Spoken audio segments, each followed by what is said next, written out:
أما بعد فأعوذ بالله من الشيطان الرجيم بسم الله الرحمن الرحيم فقد قال الله تبارك وتعالى في كلامه المجيد والفرقان الحميد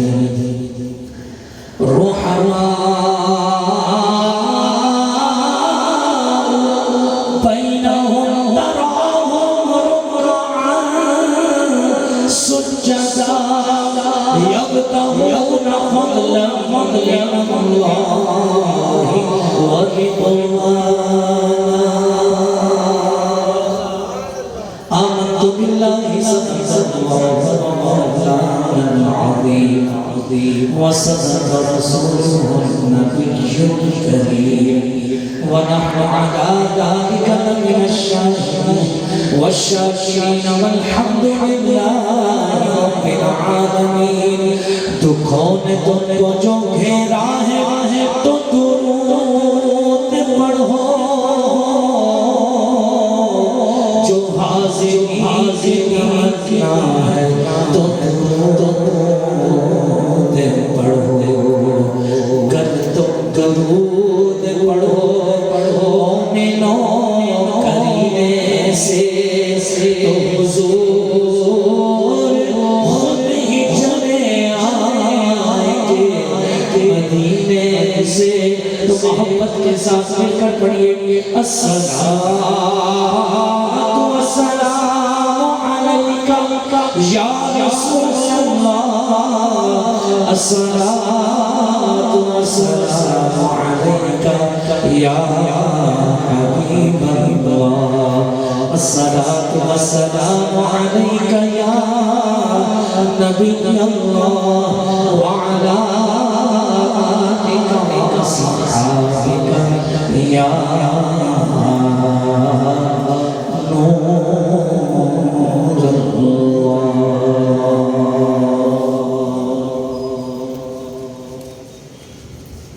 سامنے محترم آج انجمن یادگار حسینی کے زیر اہتمام ہونے والی 10 روزہ محافل محرم الحرام 2023 کا 5واں چیپٹر شان خلیفہ سوم جناب حضرت عثمان غنی رضی اللہ تعالی عنہ آپ کی خدمت میں پیشکش کی ساز حاصل کروں گا رب ذوالجلال مجھے حق کہنے آپ سب کو حق سن کر اسے قبول کرتے ہیں اس پر عمل کرنے اور اسے دوسروں کو پہنچانے کی توفیق عطا فرمائے عزیزان قرآن کریم کی قرآن حمید کی آیت محمد رسول اللہ والذین معه اشداء علی الکفار رحماء بینہم تراہم رکعا سجدا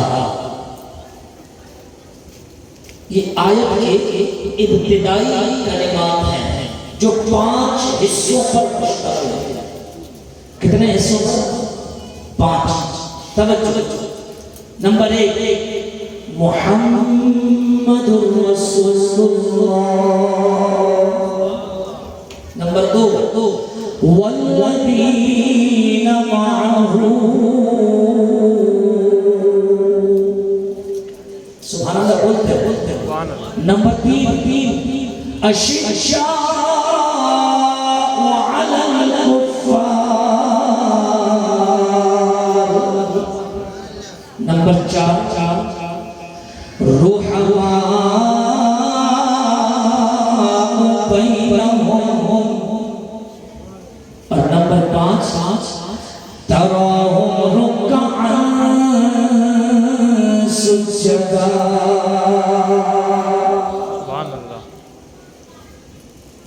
آیت کی یہ پہلی لائن ہے، لیکن 5 حصوں پر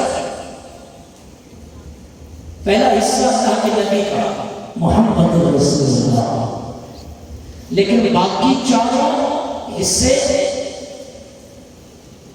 یہ حضور کے سارے صحابہ کے اوصاف کا بیان ہے۔ حضور کے سارے صحابہ کم و بیش 1,24,000 صحابہ کرام، آپ نے سنا ہوگا کم و بیش 1,24,000 انبیاء تشریف لائے، لیکن یہ بھی سنیں کہ اگر 1,24,000 کم و بیش انبیاء کی تعداد ہے تو حضور کے صحابہ کی تعداد بھی کم و بیش 1,24,000 ہے۔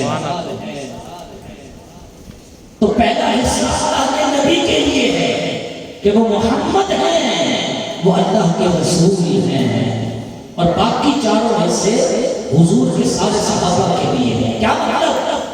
وَالَّذِينَ مَعَهُ أَشِدَّاءُ عَلَى الْكُفَّارِ رُحَمَاءُ بَيْنَهُمْ تَرَاهُمْ رُكَّعًا سُجَّدًا،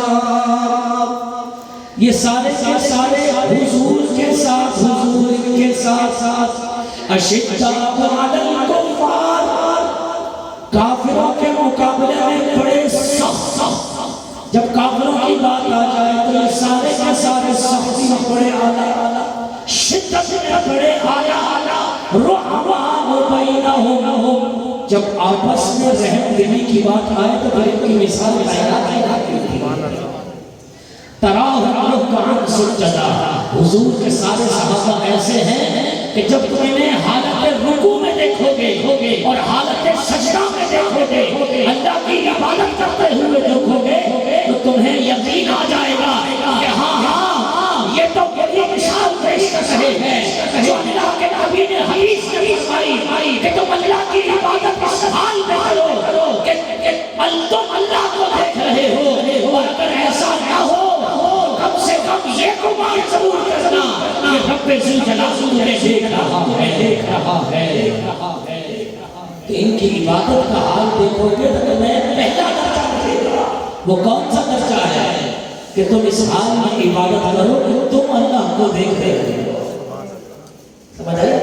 تو حضور کے سارے صحابہ کی شانیں ہیں، سارے صحابہ کی، لیکن مفسرین نے لکھا سارے صحابہ کی شانیں ہونے کے ساتھ ساتھ یہ 4 حصے خاص طور پر حضور کے 4 یاروں کے بارے میں ہے۔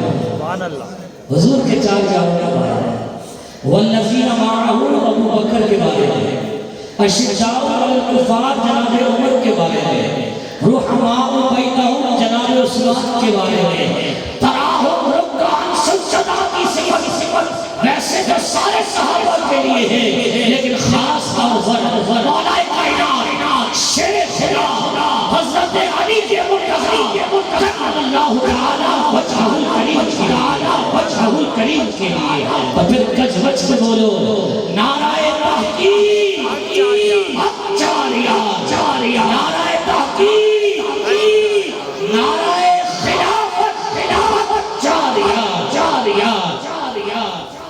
تو آج ہم نے گفتگو کرنی ہے رحماء بینہم، جناب عثمان غنی رضی اللہ تعالیٰ عنہ کا مقام قرآن کی اس آیت میں اس حصے میں بیان کیا گیا کہ رب ذوالجلال نے جناب عثمان غنی رضی اللہ تعالیٰ عنہ کے اندر یہ کوالٹی نمایاں رکھی تھی کہ یہ مسلمانوں پر بڑے شفیق تھے، رحماء بینہم، ایمان والوں پر بڑے محبت کرنے والے تھے، ایمان والوں پر بڑے شفیق تھے، ایمان والوں پر بڑے مہربان تھے۔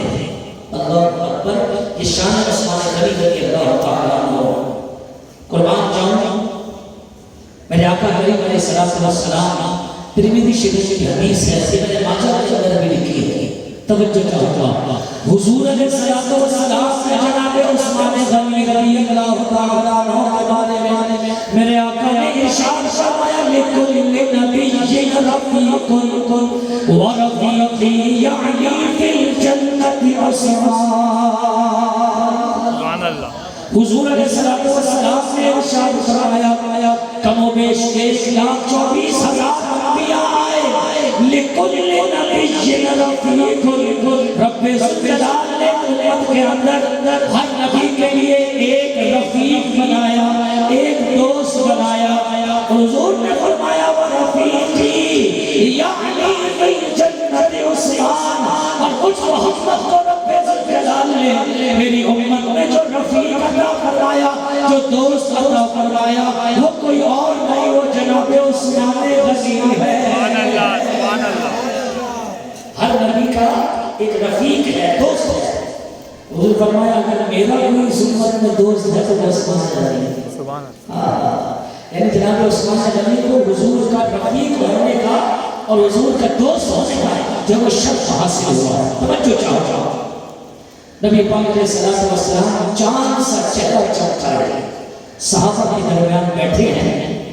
حاکم نے مستدرک کے اندر اس روایت کو نقل کیا ہے۔ صحابہ حضور کی جھرمٹ میں ہے، روایت میں ہے ابو بکر بھی ہیں، عمر بھی ہیں، عثمان بھی ہیں، علی بھی ہیں، معاویہ بھی ہیں۔ حضور کے گرد گرد صحابہ بیٹھے ہیں۔ ایک صحابی نبی پاک علیہ السلام کی بارگاہ میں باادب کچھ گفتگو کرتے ہیں، توجہ چاہتا ہوں۔ نبی پاک علیہ السلام ارشاد فرماتے ہیں اے میرے صحابہ سارے کھڑے ہو جاؤ، اے میرے صحابہ تم سارے کھڑے ہو جاؤ۔ حضور کا حکم پاتے ہی سارے صحابہ کھڑے ہو گئے۔ حضور نے فرمایا اب تم میں سے جو ایک دوسرے کا برابر ہے نا، وجاہت میں بولے، عزت میں بولے، مال و دولت میں بولے، جس طرح بھی کفر ہے، ہم بندہ ہے، وہ سب ایک دوسرے کا ہاتھ پکڑ رہے ہیں۔ ایک دوسرے کا، دوسرے کا، تیسرے کا، تیسرے کا، چوتھے کا، سب کا ہاتھ سب پکڑتے گئے۔ قربان جاؤں آقا کریم علیہ السلام کی شان اور حضور علیہ السلام کے مرتبے کے۔ حضور نے جناب عثمان غنی کا مقام اور مرتبہ پر ارشاد فرمایا۔ حضور علیہ السلام نے اپنے عمل کے ذریعے بتایا۔ راوی کہتے ہیں حضور علیہ السلام بھی کھڑے ہو گئے اور حضور عثمان کے پاس جا کر کھڑے ہو گئے۔ سبحان اللہ۔ میں کہہ سکتا ہوں کہ ابو بکر نے عمر کا ہاتھ پکڑا ہے، میں کہہ سکتا ہوں عمر نے علی کا ہاتھ پکڑا، میں کہہ سکتا ہوں علی نے بلال کا ہاتھ پکڑا۔ سب ایک دوسرے کا ہاتھ پکڑ کر کھڑے ہیں۔ حضور اپنے مقام سے کھڑے ہوتے ہیں، جناب عثمان کے پاس جاتے ہیں، عثمان غنی کے پاس جا کر کھڑے ہو جاتے ہیں اور عثمان غنی کو اپنے سینے سے بھی لگاتے ہیں اور حضور علیہ السلام کو آنکھا فرماتے ہیں۔ گلے لگانے کے بعد میرے آقا ارشاد فرماتے ہیں انت ولی کے فی الدنیا و ولی کے فی الاخرہ۔ اے عثمان تم دنیا میں بھی، دنیا کے اندر بھی میرے ولی ہو اور آخرت کے اندر بھی میرے دوست ہو، بھی میرے دوست ہو۔ لوگوں نے، صحابہ نے ایک دوسرے کا ہاتھ پکڑا، لیکن حضور علیہ السلام نے جناب عثمان غنی کو سینے سے لگایا۔ حضور نے سینے سے لگایا۔ بتاؤ یا حضور کی بارگاہ میں کتنے صحابہ بیٹھے ہیں؟ حضور نے سارے صحابہ میں جناب عثمان غنی کا مقام واضح کیا، اپنے سینے سے لگایا، معانقہ کیا۔ اور صرف اتنا نہیں، وہ تو سارے ہاتھوں میں ہاتھ ڈال کر کھڑے تھے، حضور نے باہوں میں باہیں ڈال لی، حضور نے گلے سے گلا ملا لیا، آقا نے سینے سے سینہ ملا دیا۔ اور فقط اتنا نہیں بلکہ حضور نے فرمایا انت ولی، تو میرا دوست ہے فی دنیا، دنیا میں بھی، وہ انت ولی، تو میرا دوست ہے فی الاخرہ۔ اے عثمان آخر بھی تو میرا دوست ہے، ابھی تو میرا دوست ہے، ابھی تو میرا دوست ہے۔ دوستو یہ مقام اور یہ مرتبہ ہے جناب عثمان غنی رضی اللہ تعالی عنہ۔ ایک اور روایت سنی اور یہ بھی حاکم نے مستدرک کے اندر لکھا ہے، توجہ۔ ایک شخص حضور علیہ السلام کی بارگاہ میں آیا، سأل رجل نبی صلی اللہ علیہ وسلم، توجہ ہے، توجہ ہے بھائی، سنیں جی، جناب عثمان غنی کے مقام پر اعتراض کرنے والوں کو تو جواب دینا چاہتا ہوں۔ حضور علیہ السلام کی بارگاہ میں ایک شخص آیا، سأل رجل النبی صلی اللہ علیہ وسلم، اور اس نے حضور کی بارگاہ میں ایک سوال پیش کیا، ایک عرض کی، سوال پوچھا، آقا افل جنتی برقن، حضور کیا جنت میں بجلی ہوگی؟ کیسا سوال ہے؟ حضور برق بجلی، آقا جنت میں چمک ہوگی، جنت میں روشنی ہوگی، بجلی ہوگی؟ قربان جاؤں آقا کریم علیہ السلام سے ارشاد فرمایا، نعم، اے شخص ہاں کیوں نہیں، جنت میں چمک ہوگی، روشنی ہوگی۔ اور پھر میرے آقا کریم علیہ السلام قسم کھا کر ارشاد فرماتے ہیں، حضور علیہ السلام نے قسم ارشاد فرمائی، میرے آقا کریم علیہ السلام فرماتے ہیں، والذی نفسی بیدہ، اس ذات کی قسم جس کے قبضہ قدرت میں میری جان ہے، ان عثمان لیتحول فتبرق لہ الجنہ، اے شخص میرا عثمان وہ مقام رکھتا ہے، جب میرا عثمان جنت کے اندر جائے گا اس کے چہرے کی چمک سے ساری کی ساری جنت روشن ہو جائے گی۔ جب میرا عثمان جنت میں جائے گا تو اس کے چہرے کی چمک اتنی ہوگی، اس کے چہرے کی روشنی اتنی ہوگی، کہا جنت میں جانے سے جنت روشن ہو جائے۔ اور بھائی کوئی جنت کی روشنی کی مثال ہو سکتی ہے؟ بولو، لیکن دیکھو حضور نے مقام عثمان بیان کیا، مرتبہ عثمان غنی بیان کیا ہے کہ میرا عثمان جنت میں جائے گا، جنت روشن ہو جائے گی۔ اس کا یہ مطلب ہرگز نہیں کہ جنت میں اندھیرا ہے، نہیں، بلکہ وہ کہتے ہیں چار چاند لگ جانا، جنت تو پہلے ہی روشن ہوگی، لیکن جناب عثمان غنی جب جنت میں داخل ہوں گے، میرے آقا آپ کی تعریف بیان کرتے ہوئے فرماتے ہیں کہ جنت کو عثمان کے چہرے کی بدولت مزید چار چاند لگ جائیں گے، مزید چار چاند لگ جائیں گے۔ اللہ اکبر، بتاؤ یار ایسا عثمان بھی حضور کی بارگاہ میں ہے؟ اس امت کے لیے کوئی ہے؟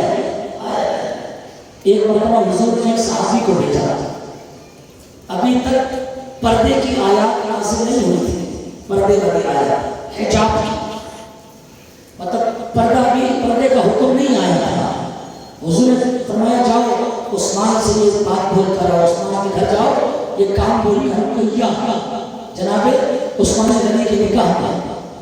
اب یہ صحابی گئے نا، پردہ رکھا رہے، اندر گھر میں چلے گئے، بات چیت کی، واپس آ رہے، عثمان غنی بھی بیٹھے ہیں، جناب بی بی رقیہ بھی بیٹھی ہیں۔ جب واپس آئے نا تو حضور نے یہ نہیں کہا کہ تم نے بات کر دی، جو کہا تھا وہ کہہ دیا، نہیں۔ جب وہ صحابی واپسی آئے نا، میں چہرے کی رونق بتا رہا ہوں، جناب عثمان غنی کے چہرے کی چمک سمجھا رہا ہوں۔ جب واپس آئے تو حضور نے پہلے پوچھا اندر گئے تھے یا باہر ہی سے آ گئے؟ آقا اندر گیا تھا۔ اچھا تو پھر بتاؤ اندر میرے عثمان اور بی بی رقیہ کے چہرے کا حال کیا تھا؟ اللہ اکبر، صحابی کہتے ہیں آقا اتنے خوبصورت ہیں، دونوں کے چہرے اتنے خوبصورت ہیں آقا کہ ایسی خوبصورتی تو میری نصیب سے دیکھی احسن وجہن، آقا چہرے پر اتنی رونق اور چہرے پر اتنی خوبصورتی اور چہرے پر اتنی چمک، آقا میں نے تو اس سے پہلے ایسے روشن چہرے کو دیکھے ہی نہیں۔ اس کا مطلب یہ نہیں کہ حضور روشن تھے، صحابہ کے اندر ایسے چمکدار چہرے آقا میں نے تو آج سے پہلے دیکھے ہی نہیں۔ تو بتاؤ پھر آپ کے حسن کا عالم کیا ہوگا؟ اللہ اکبر۔ حضور علیہ السلام کی امت کو جناب عثمان غنی رضی اللہ تعالیٰ نے تحفے میں عطا ہوئے، اللہ کو تحفے میں ملے۔ حضور علیہ السلام سے کسی نے کہا، طبرانی شریف کی حدیث، حضور کی بارگاہ میں کسی نے عرض کیا آقا عثمان آ گئے، پیغام دیا حضور عثمان آ رہے ہیں، اللہ اکبر۔ قال امرؤ من اہل الجنہ، حضور نے فرمایا جانتے ہو عثمان کون ہے؟ جانتے ہو عثمان کون؟ آقا کون؟ فرمایا امرؤن من اہل الجنہ، وہ ایسا شخص ہے جس کے لیے رب نے جنت کو لازم قرار دے دیا ہے۔ یعنی کوئی حضور فرما رہے ہیں کہ میرا عثمان جنتی ہے۔ بولو جی میرا عثمان، اونچا بولو میرا عثمان جنتی ہے۔ اللہ اکبر۔ بخاری شریف کی ایک حدیث آپ کو سناتا ہوں جنتی ہونے پر۔ حضور علیہ الصلوۃ والسلام اپنے صحابہ کے ساتھ باغ میں بیٹھے باغ، اور باغ کا دروازہ بند، حضور اندر بیٹھے، آقا کریم علیہ الصلوۃ والسلام صحابہ کے درمیان، لیکن نہ ابو بکر ہے، نہ عمر ہے، نہ عثمان ہے، باقی صحابہ تھے۔ اور بعض نے کہا کہ ایک صحابی موجود تھے حضور کے ساتھ، لیکن حضور باغ کے اندر تھے۔ اچانک کسی نے دروازہ بجایا، توجہ، باغ کا دروازہ بجایا اور اندر آنے کی اجازت مانگی، آ جاؤ۔ صحابی کہتے ہیں کہ حضور سے پوچھا، آقا کوئی آیا ہے اور اندر آنے کی اجازت چاہتا ہے؟ حضور نے فرمایا اذن لہو وبشرہ بالجنہ، اسے اجازت بھی دے دو اور جب داخل ہو جائے تو اسے کہنا تمہارے لیے اللہ نے جنت واجب کر دی ہے، جنت کی خوشخبری بھی دے دو۔ وہ صحابی جاتے ہیں اور جانے کے بعد دروازہ کھولتے دیکھتے ابو بکر ہوتے ہیں، جناب ابو بکر ہوتے ہیں، انہیں اندر آنے کی اجازت دیتے اور ساتھ میں کہتے ہیں آقا نے آپ کو جنتی ہونے کی بشارت عطا فرمائی ہے۔ جناب ابو بکر صدیق حضور کی بارگاہ میں آ کر بیٹھ جاتے ہیں، پھر دروازہ بند، تھوڑی دیر گزرتی ہے، پھر دروازے پر دستک ہوتی ہے، پھر کوئی آنے والا آتا ہے، دروازے پر دستک دیتا ہے، دروازہ بجاتا ہے۔ حضور علیہ الصلوۃ والسلام فرماتے ہیں اذن لہ وبشرہ بالجنہ، اسے بھی آنے کی اجازت دو اور جنت کی خوشخبری سنا دو۔ اس بخاری شریف کی حدیث ہے۔ وہ شخص صحابی جانتے ہیں، دروازہ کھولتے ہیں تو دیکھتے ہیں کہ اب آنے والا جناب عمر ہوتے ہیں، اندر داخل ہوتے ہیں تو کہتے ہیں حضور نے تمہیں جنت کی بشارت دی ہے، شکر ادا کرتے ہیں، حضور کی بارگاہ میں پھر بیٹھ جاتے ہیں، دروازہ پھر بند، دروازہ پھر بند، تھوڑی دیر گزرتی ہے، پھر کوئی دروازے پر دستک دیتا ہے۔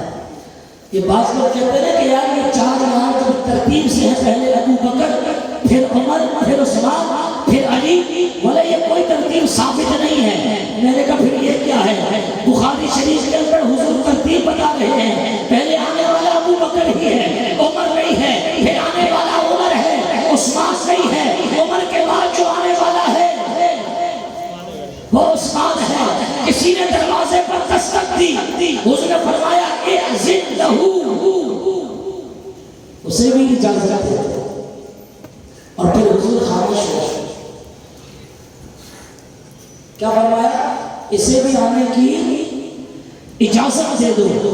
فسکت ہنیئۃ ثم قال، اجازت دینے کے بعد حضور تھوڑی دیر خاموش ہو گئے۔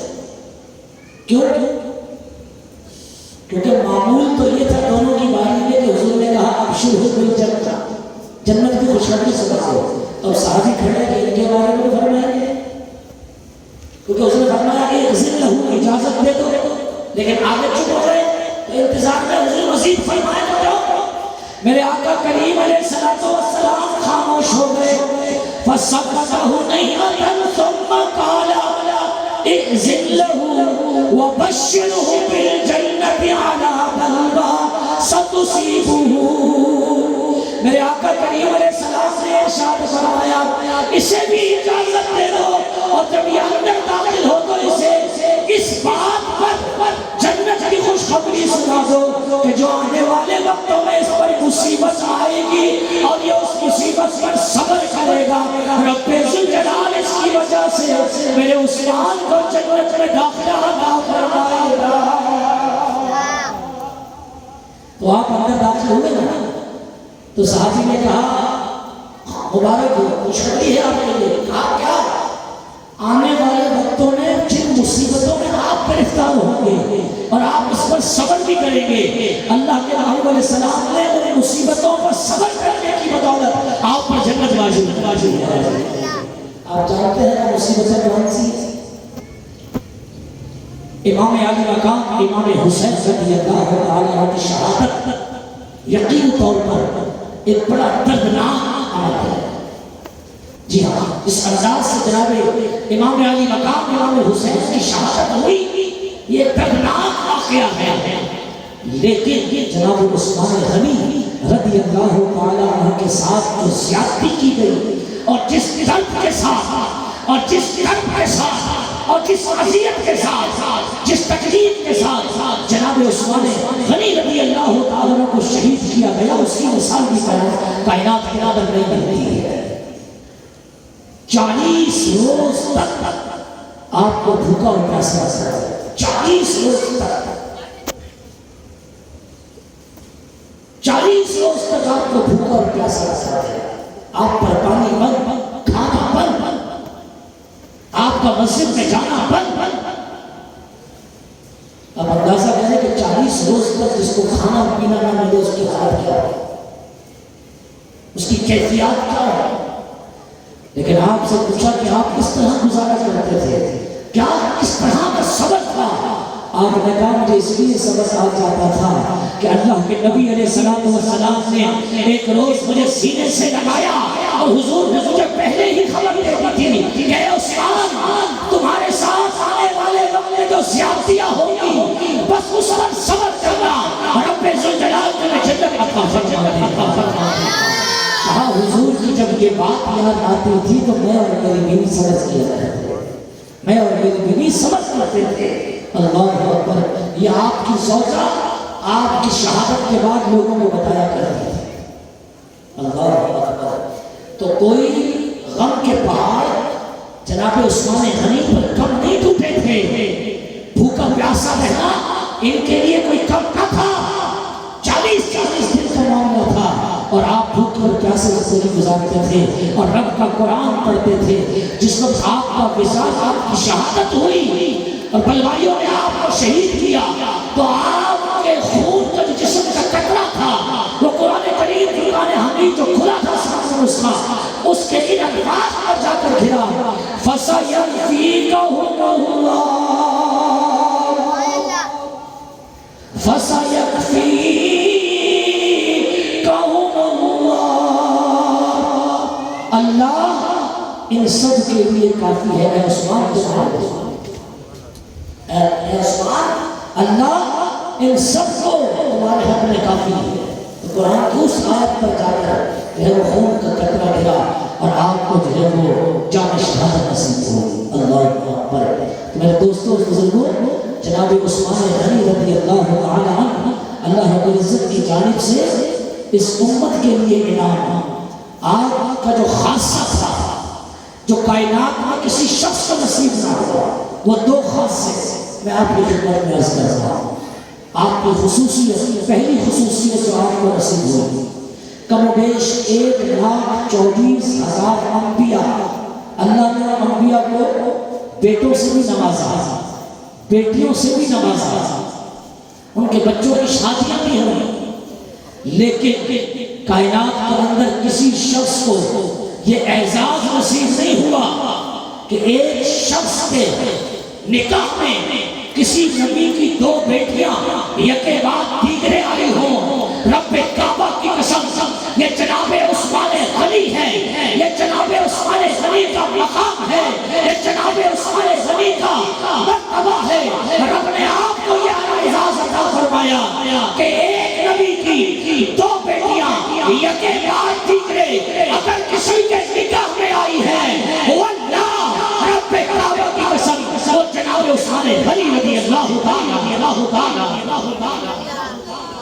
ایک نبی کی 2 بیٹیاں یکے بعد دیگرے، اور سنو جی اتنا ہی نہیں، مولا کائنات علی المرتضیٰ شیر خدا کرم اللہ تعالی وجہہ الکریم فرماتے ہیں، کہا میں نے تو اپنے آقا سے یہ بھی سنا، میرے کانوں نے اپنے آقا سے تو یہ بھی سنا کہ حضور فرما رہے تھے کہ اگر یہ تو میری دو ہی بیٹیاں تھی جو دونوں کی دونوں میں نے عثمان غنی کے یکے بعد دیگرے نکاح میں دے دی. آقا فرماتے ہیں کہ اگر میری 40 بیٹیاں ہوتی ایک کے بعد ایک کر کے یکے بعد دیگرے یہ وہ ساری کی ساری عثمان غنی کے نکاح میں دے. عثمان غنی کے نکاح میں دے ایک کے بعد ایک کر کے وہ ساری عثمان غنی کے نکاح میں دے. جی کیا مقام ہے میرے عثمان کا, کیا مقام ہے جناب عثمان غنی رضی اللہ تعالیٰ عنہ کا. اللہ اکبر. دوسرا اعزاز, یہ پہلا اعزاز کائنات میں کسی کو بھی حاصل نہیں ہوا. دوسرا اعزاز توجہ, حضور علیہ السلام خود فرماتے ہیں, رب کا قرآن سنیے, رب ذوالجلال قرآن کریم فرقان حمید میں فرماتا ہے ید اللہ فوق ایدیہم. توجہ ہے نا, ید اللہ فوق ایدیہم, اللہ کا ہاتھ ان کے ہاتھوں پر ہے. اللہ کا ہاتھ ان کے ہاتھوں پر ہے. یہ واقعہ کب پیش ہے؟ صلح حدیبیہ کے موقع پر جب حضور نے بیعت رضوان فرمایا, سارے صحابہ نے ہاتھ رکھا, حضور نے اوپر ہاتھ رکھا, بیعت فرمایا. ہاتھ تو حضور کا اوپر تھا. اللہ فرماتا ہے ید اللہ فوق ایدیہم, اللہ کا ہاتھ ان کے ہاتھوں پر. ہاتھ تو حضور کا اوپر تھا, لیکن رب کہتا ہے یہ اللہ کا ہاتھ نہیں, یہ تمہارا ہاتھ نہیں, ید اللہ فوق ایدیہم. آنکھیں کھول کر دیکھو, یہ کوئی معمولی ہاتھ نہیں. رب ذوالجلال نے محبوب کے ہاتھ کو اپنا ہاتھ قرار دیا. فرمایا اللہ کا ہاتھ ان کے ہاتھ ہے. بس نہیں, محبوب کا ہاتھ اللہ کا دست قدرت, محبوب کا ہاتھ اللہ کا دست قدرت. جب سب سے بیعت ہو گئی نا, جب سب سے بیعت ہو گئی, سنے جی, جب سب سے بیعت ہو گئی, حضور نے صحابہ سے خطاب فرمایا, اے میرے صحابہ, تم سے تو میں نے بیعت کر لی ہے. میرا عثمان اللہ اور اس کے رسول کے کام سے گیا ہوا ہے. میرا عثمان اللہ اور اس کے رسول کے کام سے گیا ہوا ہے. آپ موجود نہیں تھے وہاں پر, حضور نے بھیجا ہوا تھا, جاؤ مکے والوں کی خبر لے کر آؤ. بیعت کے وقت جناب عثمان غنی نہیں تھے. جب سب کی بیعت کر لی تو حضور نے صحابہ سے خطاب فرمایا اور کہا میرا عثمان اللہ اور اس کے رسول کے کام سے گیا ہے, وہ بیعت نہیں کر سکا. سنو یہ دیکھو, یہ میرا ہاتھ ہے نا. کہا آقا ہے. فرمایا یہ میرا سیدھا ہاتھ ہے نا. کہا آقا ہے. اور حضور علیہ السلام سے اپنا دایاں ہاتھ اپنے بائیں ہاتھ پر مارا اور کہا یہ عثمان کا ہاتھ ہے, اور میرا یہ ہاتھ عثمان کی طرف سے میری بیعت کرتا ہے کہ اگر ضرورت پڑ گئی کہ انفاق سے جہاد کریں گے تو عثمان بھی بیعت کرنا ہے. تم سب نے بھی کی ہے. یہ ہاتھ میرا نہیں, یہ عثمان کا ہاتھ ہے. عثمان بھی مجھ سے بیعت کرتا ہے. تو اب حضور کے ہاتھ کو رب اپنا ہاتھ کہے گئے اور محبوب اپنے ہاتھ کو عثمان کا ہاتھ ہے.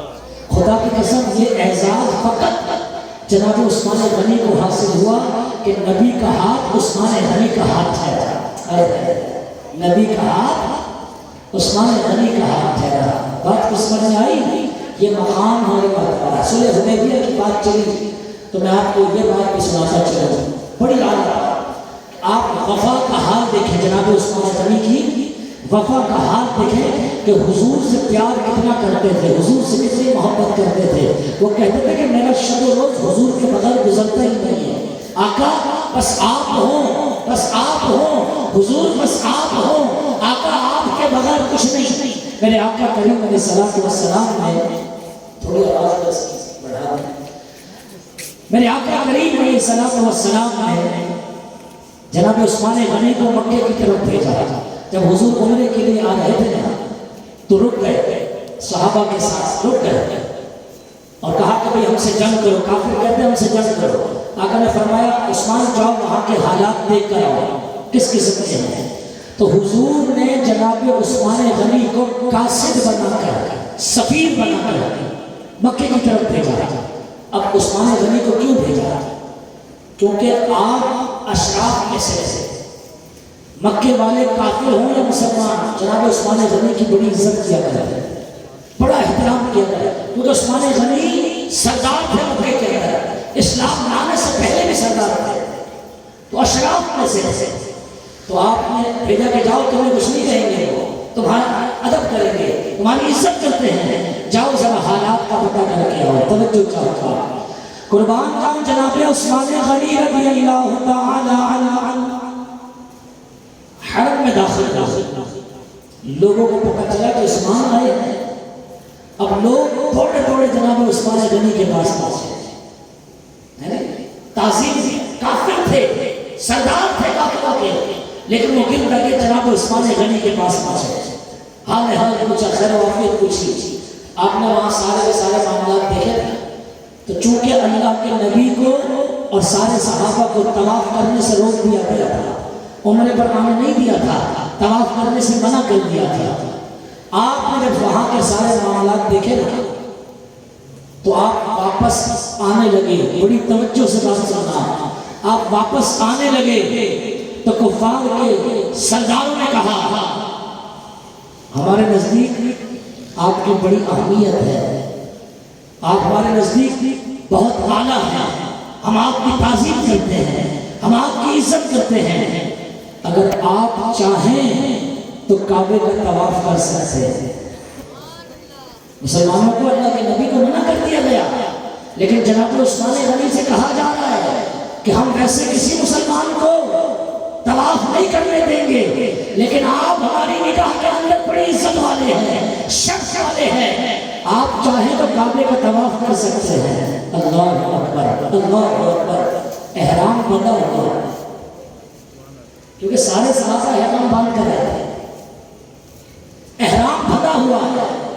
آپ کو موقع مل جائے طواف کرنے کا تو آپ کیا کریں گے؟ بولے یار کریں گے نا؟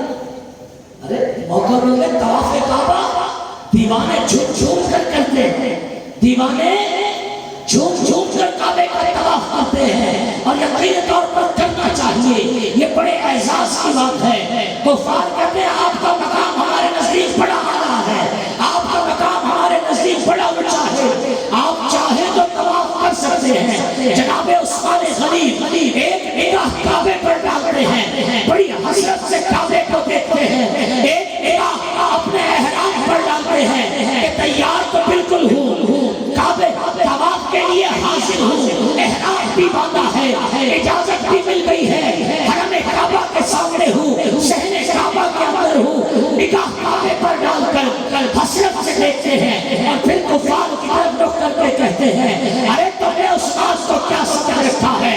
ہمیں ایمان ملا ہے تو حضور کے صدقے قرآن ملا ہے، حضور کے صدقے سنو، اگر محمد مصطفیٰ کو کعبے کا طواف کرنے کی اجازت نہیں تو عثمان کے اندر مجال نہیں کہ حضور کو چھوڑ کر اکیلا کعبے کا طواف کرے. عثمان حضور کے بغیر کچھ نہیں ہے. اگر میرے مصطفیٰ کعبے کا طواف نہیں کر سکتے تو عثمان بھی کعبے کا طواف نہیں کرے گا. یا رسول اللہ، یا رسول اللہ. اگر اللہ کے نبی کو کعبے کے طواف کی اجازت نہیں تو آپ فرماتے ہیں عثمان کون ہوتا ہے کہ نبی کو چھوڑ کر طواف کرے؟ کہا ہم تو اللہ کے نبی کے بغیر تو کچھ ہے ہی نہیں. ہماری نسبتیں اور ہمارا مقام اور ہمارا حال، ہمارا اعزاز، ہمارا اشراف، ہماری عزتیں، ہمارا عروج، ہمارا مقام، ہمارا مرتبہ، ہماری منزلت، یہ سب کچھ تو حضور علیہ الصلوۃ والسلام کی نسبت سے ہے. میرے آقا حدیبیہ کے مقام پر بیٹھے ہو، غلام کے اندر یہ سکت کہاں، غلام کے اندر یہ طاقت کہاں کہ حضور کو چھوڑ کر کعبے کا طواف کرنے لگ جائے. اللہ اکبر. توجہ چاہتا، یہ پیار ایک طرفہ نہ تھا. یہ پیار محبت ایک طرف سے ہونا تو تکلیف دیتی ہے، تو آپ نے سنا ہوگا نا سارے کنٹر بیٹھے ہیں.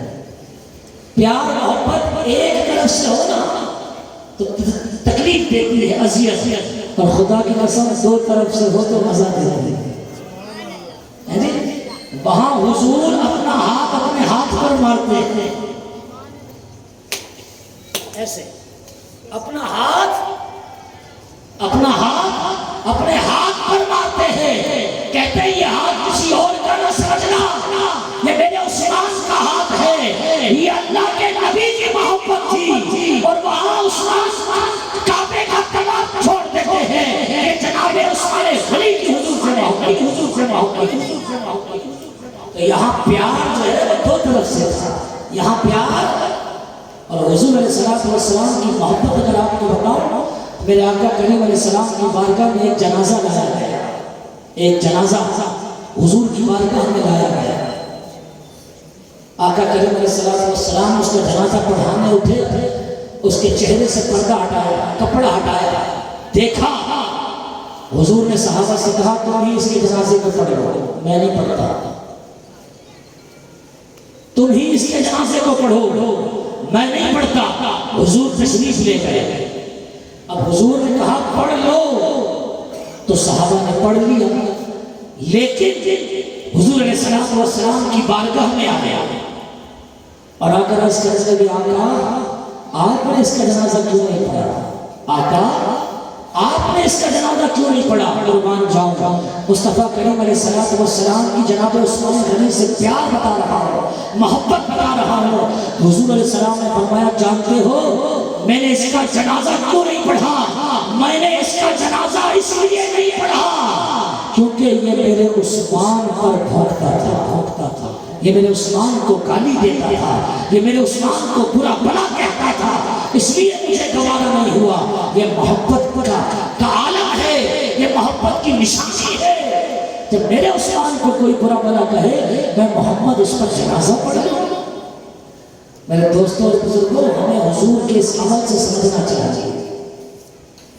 آج ہماری یاریاں بد مذہبوں سے بھی ہیں, آج ہماری یاریاں قادیانیوں سے بھی ہیں. ہاں جی, ہمیں کوئی فرق نظر نہیں آتا. جناب کیا ہوا یار, دکان پر تو بیٹھے تھے, کیا ہوا یار صرف 7 سگریٹ تو پی ہے, کیا ہوا یار تھوڑی دیر بیٹھتے تو ہے. قادیانی اسلام کا سب سے بڑا دشمن, سب سے بڑا گستاخ قادیانی, سب سے بڑا بدبخت قادیانی. ہاں ہم تو حضور کے ماننے والے ہیں, ہم تو انبیاء کے ماننے والے ہیں, ہم حضور کو نبی بھی مانتے ہیں اور آقا کریم علیہ السلام کو آخری نبی بھی مانتے ہیں, خاتم النبیین بھی مانتے ہیں. ہمارا قادیانیوں سے کیا تعلق ہے؟ ہم 10,000 مرتبہ بلکہ 10 لاکھ مرتبہ بلکہ 10 کروڑ مرتبہ بلکہ 10 ارب مرتبہ بلکہ لامحدود مرتبہ ہم قادیانیوں پر لعنت بھیجتے ہیں, لعنت بھیجتے ہیں, لعنت بھیجتے ہیں. اور گج بج کے بولو تاجدار ختم نبوت, تاجدار ختم نبوت, تاجدار ختم نبوت. ہمارا حضور کے کسی دشمن سے ذرہ برابر تعلق نہیں ہے. حضور کا دشمن ہو ہماری آنکھ کو بھاتا ہی نہیں, حضور کا گستاخ ہو ہمیں ہماری نظر میں آتا ہی نہیں ہو. اس لیے حضور کے دشمنوں سے یاد یاد رکھو, حضور کے دشمنوں سے یاد. ارے یار اگر میرے باپ کو کوئی گالی دے, میرے باپ کے بارے میں کوئی برا بھلا کہے, یار میں ساری زندگی اس سے بات کرتے ہیں. بڑا بے غیرت ہوگا وہ شخص جو کہتا ہو کہ ہاں میں کرتا ہوں, میں تو کرتا ہوں, میں تو اس شخص کو پسند کرتا ہوں. بہت بے غیرت ہے وہ شخص کہ جو باپ کو گالی دے اور میں اس کے ساتھ یاری رکھوں, میں اس کے ساتھ دوستی رکھوں.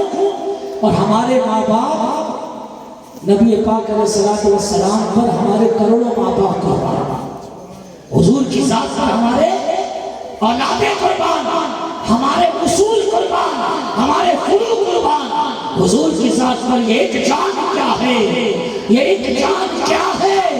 اگر ہو کروڑوں آقا تیرے نام پہ سب کو بھارا ہے, نام پہ سب کو بھارا کر, تیرے نام پہ سب کو بھارا کر.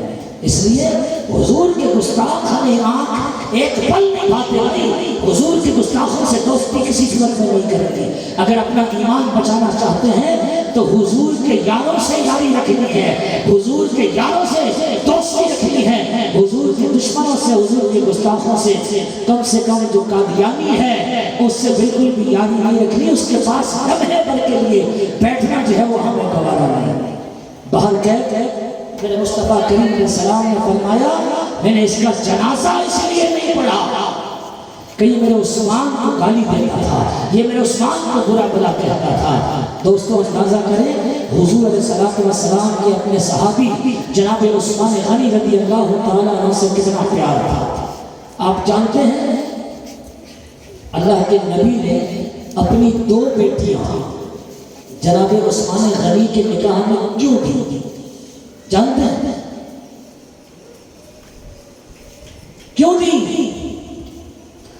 کیونکہ اللہ کے نبی علیہ السلام خود فرماتے ہیں جتنی حیا اللہ نے عثمان غنی کے اندر رکھی ہے کسی اور کے اندر حضور نے فرمایا الا استحیی من عثمان، کیا میں اس عثمان سے حیا نہ کروں؟ اللہ کے نبی فرماتے ہیں کیا میں اس عثمان سے حیا نہ کروں کہ جس عثمان سے تستحیی الملائکہ کہ فرشتے بھی جس عثمان سے حیا کرتے ہیں، جس عثمان سے فرشتے حیا کرتے ہوں میں محمد اس سے حیا نہ کروں؟ قربان جاؤں آقا کریم علیہ السلام ایک روز گھر میں بیٹھے تھے، گھر میں جلوہ کر تھے اپنا عائشہ صدیقہ موجود، دروازے پر دستک ہوئی، کون؟ ابو بکر آنے دو، بس بات میں مختصر کر رہا ہوں، آنے دو۔ جناب ابو بکر صدیق تشریف لائے، بیٹھے، حضور سے بات کی، حضور نے کا مسئلہ حل کیا، چلے گئے۔ لیکن آقا کریم علیہ السلام آرام فرما رہے ہیں، لیٹے ہوئے ہیں، اور حضور کی جو پنڈلی مبارک ہے نا، پنڈلی مبارک ہے اس سے کپڑا ہٹا ہے، حضور ہلے نہیں، اس پنڈلی پر کپڑا بھی نہیں ڈالا، حالانکہ پنڈلی ننگی ہو تو کیا ہے، ستر تو ہمارا ناک سے لے کر گھٹنے سمیت تک ہے، اگر پنڈلی سے کپڑا ہٹا ہوا ہو تو کوئی حرج نہیں ہے۔ حضور لیٹے ہیں اور پنڈلی پر کپڑا اٹھا ہوا ہے، حضور نے ڈالا بھی نہیں۔ ابو بکر آئے، حضور لیٹے ہوئے ہیں، بات چیت ہوئی، ابو بکر چلے گئے۔ تھوڑی دیر کے بعد عمر آیا، تھوڑی دیر کے بعد عمر نے مسلم شریف کی روایت، میں پھر بار بار کہتا ہوں، لوگ کہتے ہیں کہ یہ ترتیب جو ہے وہ اتفاقی ہے، میں نے کہا ایسے کوئی اتفاقی ہوتی ہے کہ جب بھی آتے ہیں پہلے ابو بکر آ جاتے ہیں، جب بھی آتے ہیں پھر عمر آ جاتے ہیں، اور جب بھی تیسرا نمبر ہوتا ہے تو عثمان غنی آ جاتے ہیں۔ یہ کوئی اتفاق ہے؟ اتفاق ایسا ہو جاتا ہے؟ نہیں، رب چاہتا یہی ہے کہ پہلی خلافت کے پہلے حقدار ابو بکر ہو، دوسرے عمر ہو، تیسرے عثمان ہو، اور پھر نمبر آئے تو مولا کائنات علی المرتضیٰ شیر خدا۔ تو دوستو یہ اتفاق نہیں، ابو بکر آ کر چلے گئے، تھوڑی دیر گزری، جناب عمر آیا، دروازہ بجایا، حضور نے فرمایا آنے دو، جناب عمر بھی آ گیا، حضور سے بات چیت کی، حضور اسی طرح بیٹھے ہیں، پنڈلی پر سے کپڑا ہٹا ہوا ہے، صحیح نہیں کیا، آنے دو۔ آئے، بیٹھے، بات چیت کی، گفتگو کی، مسئلہ حل ہوا، وہ بھی چلے گئے۔ تھوڑی دیر کے بعد پھر دروازے پر دستک ہوئی، آقا کریم علیہ السلام کو بتایا گیا عثمان آئے ہیں، عثمان۔ اونچا بولو، اونچا۔ حضور کی بارگاہ میں عرض کیا آقا عثمان آئے ہیں، حضور نے یہ نہیں فرمایا آنے دو، فرمایا روک دو، فرمایا روک دو، انہیں روک دیا گیا، ابھی رک جائے۔ میرے آقا کریم علیہ السلام اٹھے، اٹھ کر بیٹھے، اپنی پنڈلی پر کپڑا ڈالا، صحیح کیا، اور فرمایا آنے دو۔ پوچھا بولا میں یار، کہاں آنے دو؟ جناب عثمان غنی آئے، حضور کی بارگاہ میں بیٹھے، بات چیت ہوئی، گفتگو ہوئی، اپنا مسئلہ حل کروایا، چلے گئے۔ جانے کے بعد ام عائشہ صدیقہ رضی اللہ تعالیٰ عنہ حضور کی بارگاہ میں کہتی ہیں آقا، اب چونکہ ان کے والد بھی تو آئے تھے، انہوں نے تو پوچھنا ہے کہ یہ کیا ہوا، ایسا کیوں؟ کہا آقا میرے سرکار، میرے والد ابو بکر آئے تب بھی آپ آرام فرما رہے ہیں، لیٹے ہوئے ہیں، پنڈلی پر سے کپڑا ہٹا ہوا، آپ نے ٹھیک نہیں کیا، اٹھ کے نہیں بیٹھے۔ جناب عمر آئے، آپ اسی طرح لیٹے ہیں، کپڑا آپ نے ٹھیک نہیں کیا، وہ بھی چلے گئے، لیکن جب عثمان آئے آپ نے کہا اسے روکو، پھر آپ اٹھ کے بیٹھے، آپ نے اپنے کپڑوں کو صحیح کیا، درست کیا، اور پھر کہا آنے دو۔ آقا یہ فرق کیوں کیا عثمان کے بارے میں اتنا احتیاط؟ آقا ایسا کیوں؟ توجہ، حضور فرماتے ہیں میرا عثمان بہت حیادار، ایسا نہیں کہ ابو بکر عمر حیادار نہیں، وہ بھی حیادار ہیں، لیکن میرے عثمان کے اندر حیا کا عنصر گج کے موجود تھا، بڑھ چڑھ کے موجود تھا۔ حضور نے فرمایا اگر عثمان آتے اور میں اسی طرح ہوتا اور میری پنڈلی سے کپڑا ہٹا ہوتا تو وہ لوگ جو آئے تھے اپنی حاجت پوری کر کے چلے گئے، عثمان حیا کی وجہ سے اپنی حاجت میرے سامنے بیان کرتے اور ایسے ہی اٹھ کے چلے جاتے۔ مجھے یقین تھا کہ اگر میں پنڈلی سے کپڑا ہٹائے رکھتا، حیا کی وجہ سے ان سے بات بھی نہ کی جاتی، اس لیے میں اٹھ کر بیٹھا، میں نے کپڑا بھی ڈھانپا تاکہ عثمان بغیر حاجت پورا کیے اس جگہ سے چلے جائے۔